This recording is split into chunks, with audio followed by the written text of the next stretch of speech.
Vamos lá? 1 Coríntios 13, 1 Coríntios 13, 11. Quando eu era criança, algumas versões falam menino, falava como criança, entendia como criança, pensava como criança.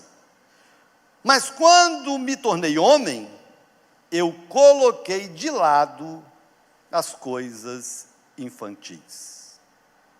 Vamos orar. Pai, eu quero te agradecer mais uma vez. Que noite tremenda, que culto maravilhoso. Como é bom saber que o Senhor está aqui e é o Senhor que faz tudo isso se tornar especial. O simples se torna marcante. Obrigado poder estar neste lugar e poder estar vivendo tudo isso junto com a tua igreja. Muito obrigado. De coração aberto, nesses minutos que temos para encerrarmos as nossas 24 horas de oração e de culto ao Senhor, quero te pedir que através dessa palavra o Senhor venha falar conosco, o Senhor venha nos ministrar, de maneira que essa palavra traga respostas para a nossa vida. Fala conosco, eu te peço isso nessa hora em nome de Jesus. Amém ou amém? Muito bem, capítulo 13, irmãos, vou tentar ser o mais direto possível. O capítulo 13 da primeira carta de Paulo aos Coríntios é o texto mais completo e revelador sobre amor que existe. Nenhum outro escritor, nenhum outro poeta, nenhuma outra pessoa conseguiu escrever um texto tão perfeito, tão completo, falando sobre amor, como o apóstolo Paulo conseguiu escrever e registrar nessa carta que ele escreve a essa igreja de Corinto. Texto que foi usado para compor canções, para compor poemas, mas a base dele é tudo. E é interessante porque o texto mesmo que eu li para você, do verso 11, dentro desse contexto que fala de amor, o escritor, o apóstolo Paulo, ele como que concluindo o argumento sobre amor, que eu vou citar para você algumas dessas passagens, ele vai concluir a ideia, a defesa do tema amor, falando sobre maturidade, falando do quanto esse amor na vida dele transformou ele de criança para um homem adulto. Ele conclui dizendo isso. Ele fala sobre amor, o que o amor é, ele define amor, mas quando ele vai concluir, ele fala, quando eu era criança, ou antes desse amor fazer parte da minha vida, eu pensava como criança, eu agia como criança, eu respondia como criança, mas depois que esse amor entrou na minha vida e me transformou, eu deixei as coisas de criança, me tornei homem. Nos deixando o grande ensinamento do quanto o amor tem o poder essencial de nos amadurecer. Então, quem é maduro, ama, e quem ama, amadurece. Essa é a conclusão do texto.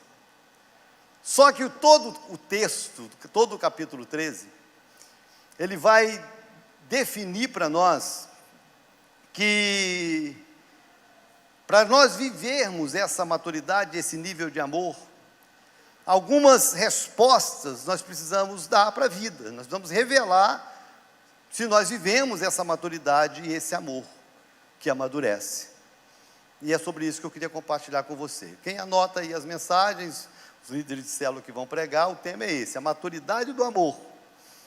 E nós vamos responder a seguinte pergunta: como esse nível de maturidade se revela, ou quando esse nível de maturidade é alcançado? Vamos lá. Primeiro, que eu aprendo no texto, e preste muita atenção, porque com certeza respostas da parte do Senhor podem alcançar a sua vida e o seu coração. Primeira resposta que eu preciso dar, que essa maturidade, esse nível é alcançado quando a minha espiritualidade, ela me conduz ao próximo. Presta atenção, irmãos. Falar sobre maturidade, o decreto do ano, o tema que tem nos dirigido nas nossas ministrações durante o ano, tem sido um grande desafio. Eu não pensei que amadurecer fosse tão difícil e que doesse tanto. Não pensei que fosse tão difícil ser confrontado a cada ministração Há áreas da minha vida que eu pensava, eu sou um pastor, eu sou um apóstolo, 30 anos de ministério. Eu não pensava que tinha tantas áreas da minha vida que precisavam de ajustes, que eu precisava repensar atitudes, respostas, práticas, em relação à igreja, em relação à minha família, em relação aos amigos, aos irmãos. E aqui vai uma que me desafia, e cada uma dessas respostas precisa nos desafiar. Olha o que o texto diz. Ele começa o texto dizendo: ainda que eu falasse as línguas dos homens e dos anjos, e não tivesse amor, eu me tornaria como bronze ressoante ou um símbolo tiritante. E ainda que eu tivesse o dom de profecia, e entendesse todos os mistérios e todo o conhecimento, e ainda que eu tivesse toda a fé, de tal maneira que eu pudesse remover montes, e não tivesse amor, eu nada seria. Olha que confronto, principalmente para os ouvintes, para os leitores dessa carta, porque essa igreja de Corinto é a única igreja neotestamentária, é a única que o apóstolo Paulo diz que tinha todos os dons. Todos os dons do Espírito se manifestavam nessa igreja. E ele enumera 9. E ele diz que essa igreja, os 9 dons se revelavam. Que a igreja tinha pessoas que falavam em línguas, que profetizavam, que tinha o dom da fé, que tinha o dom do conhecimento, que tinha o dom da ciência. Todos os dons. E ele explica sobre os dons, ele orienta como usar os dons. Mas quando ele chega no capítulo, ele fala: se eu for usado por Deus, se eu for a pessoa mais espiritual da igreja, se eu pingar unção, mas eu não tiver amor, tudo que eu faço não passa de barulho. Se os meus dons, se toda a unção que Deus me deu, se ela não for projetada para a necessidade do meu próximo, eu estou desperdiçando o dom que Deus me deu. Eu estou usando de maneira ilegítima a unção que Deus me deu. Apóstolo, isso é possível? É o que mais se vê. Pessoas que usam dos dons para enriquecer. Pessoas que usam dos dons para ficar famoso. Pessoas que usam dos dons para se projetar dentro da igreja. Pessoas que usam dos dons para chamar atenção num culto. Nós somos uma igreja, irmãos, pentecostal, renovada, você pode chamar do jeito que for. Irmãos, eu já vi coisas. Eu já vi Deus usar pessoas, já vi milagres que você não imagina. Eu já vi cego enxergar sem córnea. De deixar um oftalmologista assim, ela não sabia o que falar, não sabia o que fazer. Como é que essa criança está enxergando sem córnea? Eu já vi, eu conheci, eu estava no lugar, eu estava presente. Eu sei o que é o poder de Deus. Agora, se Deus derrama unção, se Deus usa, se Deus faz, mas se isso não me leva a abençoar o outro, não valeu a pena Deus me dar. Deus deu para a pessoa errada, ou a pessoa recebeu e não está usando de maneira legítima. Então eu não tenho dificuldade em ver manifestação, irmãos. Tem gente que pensa: não, apóstolo é tradicional. Não sou. Eu só não gosto de meninice. O apóstolo é tradicional, o apóstolo é incrédulo. Não sou. Eu só não gosto de bobice dentro da igreja, dentro do templo, de gente chamando atenção. Gente que começa, assim diz o Senhor, coisa que Deus não disse, que você está vendo que é carne pura. Você está vendo que vai abrir a boca e não vai abençoar ninguém. Você está vendo que vai abrir a boca e não vai dizer nada com nada. Porque o propósito não é abençoar o corpo, o propósito não é abençoar o próximo, o propósito é aparecer. O propósito é terminar o culto, alguém bater no ombro: Deus te usou, hein? Então o que o apóstolo Paulo está dizendo aqui, irmãos, é que se os dons, se a unção, se o poder, se aquilo que Deus me deu, me capacitou, se isso não é para eu derramar na vida do outro, para abençoar o outro, é só barulho. A maturidade está não no nível do poder, da unção ou das manifestações do dom ou dos dons. A maturidade está quando eu sei administrar isso para abençoar quem precisa, para trazer uma palavra para quem precisa, para trazer uma resposta para quem precisa. Então a maturidade, ou esse nível de maturidade, ele é alcançado quando a minha espiritualidade não é para mim, quando a minha espiritualidade é para você. Quando a unção que Deus me deu não é para eu me promover, mas quando a unção que Deus me deu, ela alcança você, ela abençoa você.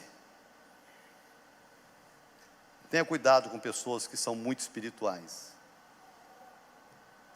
mas que amam pouco. Cuidado com pessoas que são muito espirituais, mas que são pouco servas. Cuidado com pessoas que são muito espirituais, mas não ajudam nada ou não ajudam ninguém. Porque não passam de meninos que receberam um picolé. 90% do picolé vai ser derramado no chão, porque ele não sabe chupar o picolé.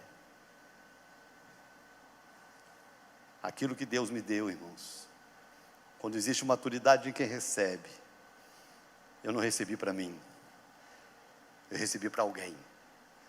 Porque o que dá sentido à vida, irmãos, não é quando eu me beneficio das bênçãos de Deus. O que dá sentido à vida é quando os dons que Deus me deu pode fazer alguém ser melhor, pode fazer alguém crescer.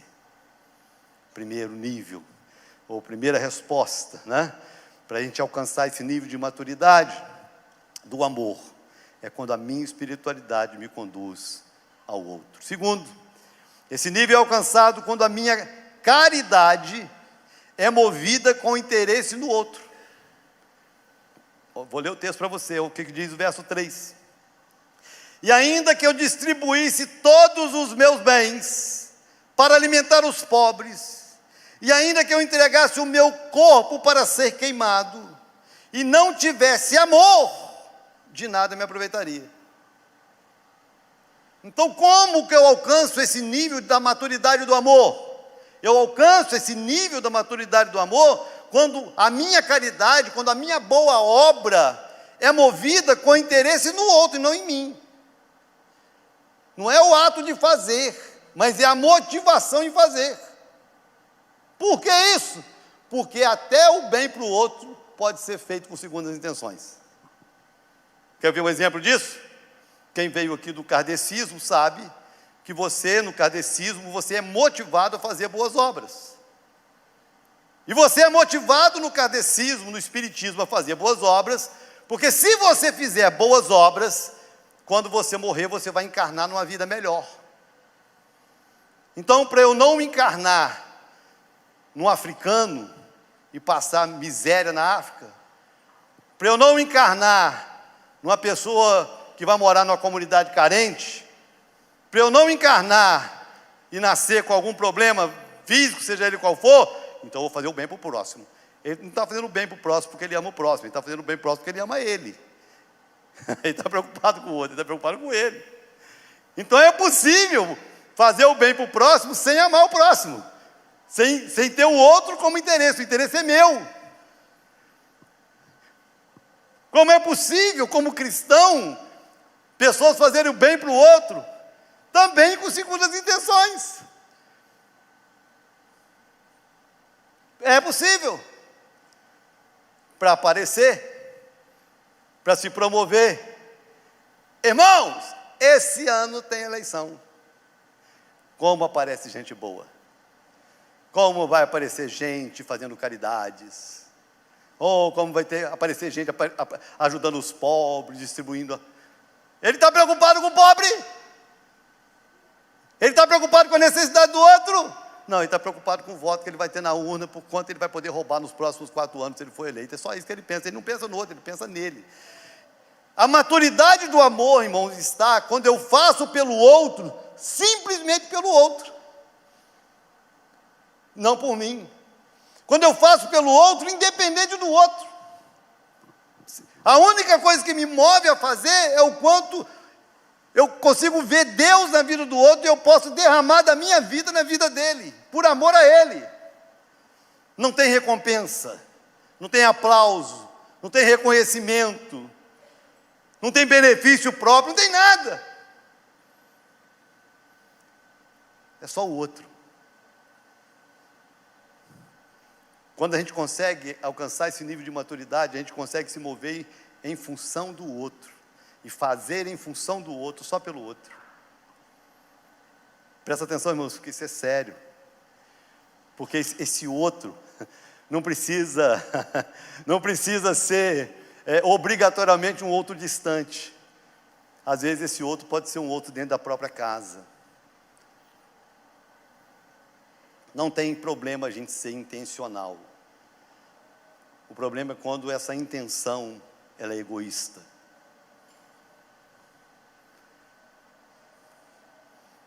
E nós precisamos aprender a olhar para o outro, a começar dentro da nossa própria casa. E começar a amar o outro independente do que o outro pode me dar. Começar a amar e derramar sobre o outro e fazer pelo outro independente do que o outro pode me recompensar. Simplesmente porque o outro pode ser um alvo do meu amor, pode ser o alvo de uma boa ação minha, pode ser o alvo de um carinho, pode ser o alvo de uma boa atitude, pode ser o alvo de algo que eu vou fazer que vai mudar o dia dele, que vai mudar um momento, que vai mudar a vida. Se o outro vai agradecer, não importa, se o outro vai reconhecer, não importa, porque já não é por outro motivo a não ser por amor ao outro. Não vou me beneficiar com nada, mas eu vou fazer pelo outro. Esse é o nível de maturidade que Paulo escreve. Terceiro, esse nível de maturidade do amor, ele é alcançado quando meus relacionamentos são sinceros e são verdadeiros. Olha o que o texto diz, verso 4, verso 6. Diz assim: o amor é sofredor e é benigno. O amor não é invejoso.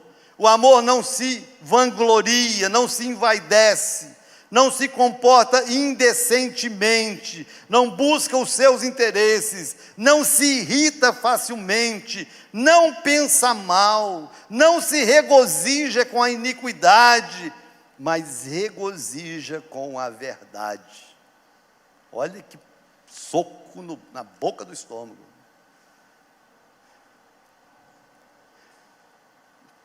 Olha o quanto nós precisamos amadurecer. Olha o quanto o nosso amor pelo próximo precisa amadurecer. E quando eu falo próximo, às vezes muito próximo, porque para algumas pessoas, amar os de casa tem sido o maior desafio. Nós vivemos, irmãos, numa sociedade que está perdendo os seus valores de uma maneira tão rápida, tão abrupta, tão chocante. Você olha assim um casal que parece assim que tem um relacionamento perfeito e de repente você descobre que divorciou. Aí às vezes você pergunta assim, mas teve uma traição? Não, o amor acabou. Como isso? É um nível de imaturidade. Maturidade, irmãos, não se revela com cabelos brancos. Porque tem muito cabelo branco, imaturo. Não é barba branca, não. Mas é o quanto eu sou capaz de manter relacionamentos verdadeiros. Que dificuldade isso, irmãos. Eu acompanhei um casal uma vez, numa separação, num divórcio, e eu cheguei para a mulher e perguntei o que houve, houve alguma traição? E ela respondeu para mim assim, não, apóstolo. Mas é por quê? E ela me respondeu assim, é porque eu não conheço o meu marido. 15 anos de casado, como assim? Eu convivo com um estranho, pastor. Por que essa pandemia foi assim um trauma para muitos casamentos? Porque muitos casamentos só davam certo porque os dois não se viam. Muitos casamentos só davam certo porque os dois não conviviam. Tem mulher de marido que trabalha embarcado, que o maior medo dela é o dia que ele aposentar e ele não embarcar mais. Porque a alegria dela é quando ele sai 15 dias. E quando ele não sair mais, e agora? Como é que vai ser? Eu vou ter que conviver com ele não só mais 15 dias no meio, vou ter que conviver os 30 dias. Como é que vai ser isso? Porque esconder, disfarçar 15 dias é fácil. Agora disfarçar os 365 dias do ano não dá. Chega no momento que a verdade vem à tona. E a maturidade é justamente para nos levar a gerar, a criar, a desenvolver relacionamentos verdadeiros. Relacionamentos sinceros, irmãos. Uma das coisas mais difíceis para mim é conviver com pessoas que eu tenho que estar pisando em ovos. É muito ruim, né? Você tem que estar pisando em ovos. Você não sabe se pode falar, porque se você falar, você não sabe qual a reação que ele vai ter. Você não sabe se você pode ser você para ele de verdade, porque de repente, se você for você, vai ser um choque para ele, porque ele não gosta da sinceridade, ele não gosta da verdade. É muito ruim, irmãos. E a gente começa a desenvolver relacionamentos superficiais. E a gente vai se acostumando com relacionamentos superficiais. E essa geração, ela tem assim, uma ajuda extraordinária para desenvolver relacionamentos superficiais. Uma prova disso é o tal das redes sociais. Eu tenho 5.000 amigos no Facebook. São meus amigos, irmão? Não sei nem o nome. Todo dia de manhã eu acordo, dou parabéns para todo mundo. Eu olho, quem é esse, gente? Eu uso para abençoar as pessoas, mas a maioria delas eu não sei quem é. Mais de 10.000 seguidores no Instagram, não sei, tem nem noção quem é. E a gente conhece as pessoas, sabe como? Com as postagens. Dificilmente você vai ver uma mulher postando uma foto quando ela acorda, com a cara toda amarrotada, com o cabelo todo emaranhado. Você não vai ver. Você não vai ver. Dificilmente você vai ver o barrigudo tirar foto. Não. Ele murcha a barriga, já virou até meme aí, né? Ah, você murcha a barriga para tirar foto. Mas você queria que eu estufasse? Pelo menos é um momento que eu posso, né, mostrar uma forma que eu não tenho. E as pessoas vendem uma mentira.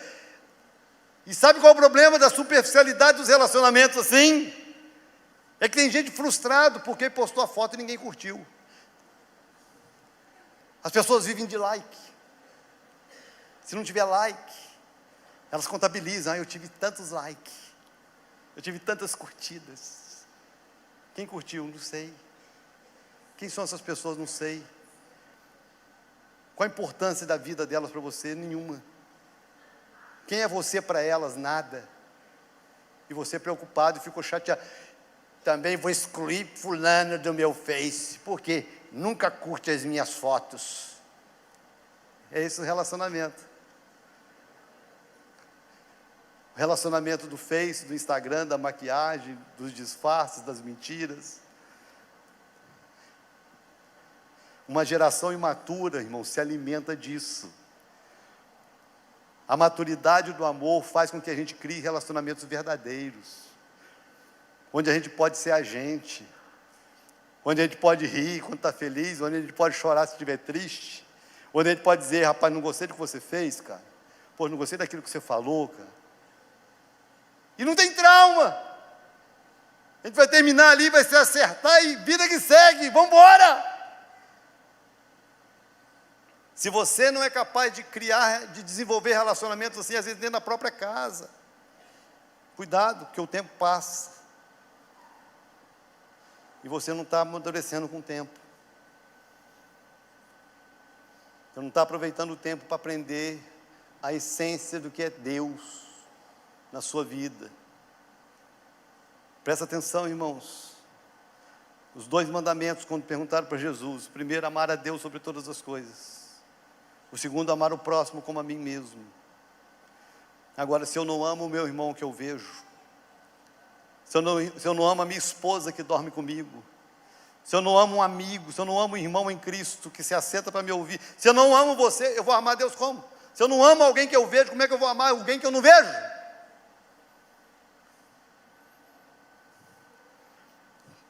Amadurecer no amor me leva a desenvolver relacionamentos verdadeiros.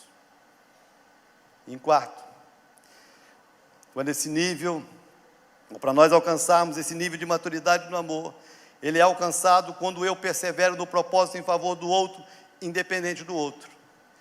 Esse texto é uma paulada, verso 7 ao verso 10. Sofre todas as coisas, crê em todas as coisas, espera em todas as coisas, suporta todas as coisas. O amor nunca falha. Mas havendo profecias, elas falharão, havendo línguas, cessarão, havendo conhecimento, desaparecerá. Porque em parte conhecemos e em parte profetizamos, mas quando vier o que é perfeito, então o que é em parte será aniquilado. Presta atenção, irmãos, o que esse texto está dizendo é que a maturidade do amor me proíbe de existir do outro. Aprenda isso. Porque essa é uma geração, irmãos, condenada a perder as maiores conquistas pela falta de perseverança. Essa é a geração do descartável, onde tudo se tornou descartável, inclusive os relacionamentos. Por que isso? Pela imaturidade dessa geração, pela falta de amor dessa geração. A falta de amor e a falta dessa maturidade faz com que eu descarte o outro pela primeira discordância. Eu simplesmente excluo do grupo do Face, eu saio do grupo do WhatsApp. Simplesmente eu excluo, porque fica mais fácil eu descartar do que eu insistir, do que eu perseverar, porque eu olho para o outro e vejo que o outro não responde como eu gostaria que ele respondesse. Só que o amor faz com que eu faça pelo outro, independente do outro, já não é pelo outro. Primeiro é pelo amor a Deus. Segundo, que pelo meu amor por você, tem que ser independente de você. Deus me ama independente de mim. Deus te ama independente de você. Se você fizer certo, Deus te ama. Se você viver uma vida de santidade, Deus te ama. Mas se você decidir viver todo errado, Deus vai te amar da mesma forma. Porque Deus não me ama porque eu mereço, mas porque Ele decidiu me amar. É assim que funciona. Aí eu digo que eu tenho Deus, e a Bíblia diz que aquele que diz que tem Deus e não ama, ele é mentiroso. O que prova a minha maturidade e a minha vida com Deus é o quanto eu sou capaz de perseverar em amar você, independente de você. E eu vou falar uma coisa para você, isso aqui para mim é um soco. É trem difícil, é troço difícil. A gente olha assim para as respostas que algumas pessoas elas dão para nós, a gente acorda, a gente pensa, meu Deus, não é possível que eu vou passar isso tudo de novo. E a gente sai de uma luta já esperando quem vai ser o próximo. E a gente não tem o direito de mudar. Eu estava conversando com os pastores, quando eu estava nos Estados Unidos, né, nas férias de janeiro, eu pedi a conta de quantos sonhos com cobra eu tive. Um monte, cobra de todo tamanho, cobra grande, cobra pequena, cobra que engolia cobra. Eu falei, meu Jesus, o que está me esperando quando eu voltar das férias, meu Deus do céu?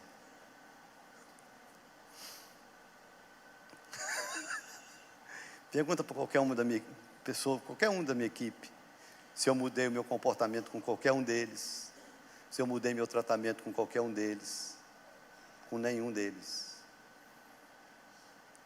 E se isso vai acontecer, vai ser com um deles. Mas enquanto isso não acontecer, eu vou insistir em amar, porque a minha obrigação é amar. A minha obrigação é ser eu, ser o melhor de mim para eles. Se vai ter gratidão, amém. Se vai ter ingratidão, problema é dele. Presta atenção, porque isso não é fácil, mas isso é amor. O amor que faz com que uma mulher ame um marido bêbado. E não desista de um casamento com um bêbado, com um drogado, com um adúltero, que ela tem até o direito de sair de casa e de largar tudo, mas eu vou dar mais um passo, porque eu amo esse homem.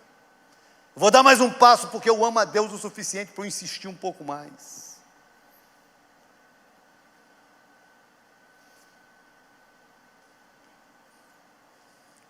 Amor de um homem por uma mulher, que faz com que ele persevere, mesmo de repente não vendo. Irmãos, a Bíblia, assim, a cultura judaica, ela era terrível no Antigo Testamento. Um homem, ele podia repudiar uma mulher, se ele não gostasse do cheiro dela. Ele podia repudiar uma mulher se ele não gostasse da comida dela. Ele podia repudiar uma mulher se ele olhasse para o dedo dela e achasse o dedo torto. Não quero, você volta para casa porque o seu dedo é torto. O seu dedo torto não me atrai. Então essa coisa do descartável não é novo, isso sempre existiu. Aí Jesus vem. E quando pergunto para Jesus a respeito do divórcio, ele responde assim: o que Deus uniu, o homem não tem o direito de separar. O amor esfriou, coma frio. Tem gente que gosta, então vira sorvete. Entendeu? Toma sorvete. Aquece essa miséria, irmão. Você faz o que você tiver que fazer. Mas você nunca vai poder ser tratado como uma pessoa madura se você é alguém que por qualquer motivo está descartando o outro, está desistindo do outro. Se é uma coisa que a igreja sofre, é isso, né, irmão? A igreja sofre com isso. A igreja virou uma rodoviária para muita gente. Cada semana, cada mês, cada ano está num lugar. Qualquer insatisfação, eu vou sair da igreja. Não vou ficar nessa igreja, porque essa igreja as pessoas não amam, e você é membro dela. Não, porque essa igreja as pessoas são muito metidas, e você faz parte. Você faz parte desse negócio aí, irmão.